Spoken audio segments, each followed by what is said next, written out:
জন্য আজকে হাসরের মাঠে তোমাদেরকে বলা হয়েছে, আপনারা বলুন আল্লাহর সত্য বিধান কোরআন, এই কোরআনের মধ্যে কোনো সন্দেহ আছে?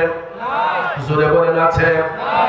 আল্লাহ তাআলা পৃথিবীর মধ্যে অসংখ্য নবী রাসূল পাঠিয়েছেন, অসংখ্য কিতাব আল্লাহ পাঠিয়েছেন। বাবাজিরা আমার, রাহমাতাল লিল আলামিন নবীকে আল্লাহ তাআলা পাঠায়া ওই নবীর উপর যেই কিতাব অবতীর্ণ করেছেন, ওই কিতাবটার নামই হচ্ছে মহাগ্রন্থ আল কোরআন।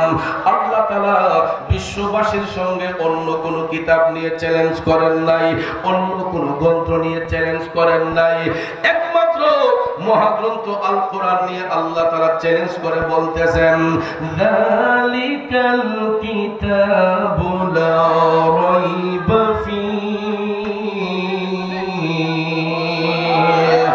আল্লাহ তাআলা বলতেছেন এটা এমন একটা কিতাব যেই কিতাবের মধ্যে বিন্দু মাত্র সন্দেহের কোনো অবকাশ নাই। এটা এমন একটা কিতাব যেই কিতাবের মধ্যে বিন্দু মাত্র সন্দেহের অবকাশ নাই।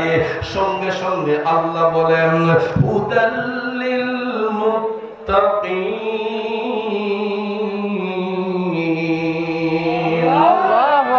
মুত্তাকিদের জন্য পথ প্রদর্শক, জাহান্নামীদের জন্য নয়, ব্যভিচারীদের জন্য নয়, দাজ্জালের জন্য নয়, কাযযাবের জন্য নয়, মুনাফিক বেঈমানের জন্য নয়।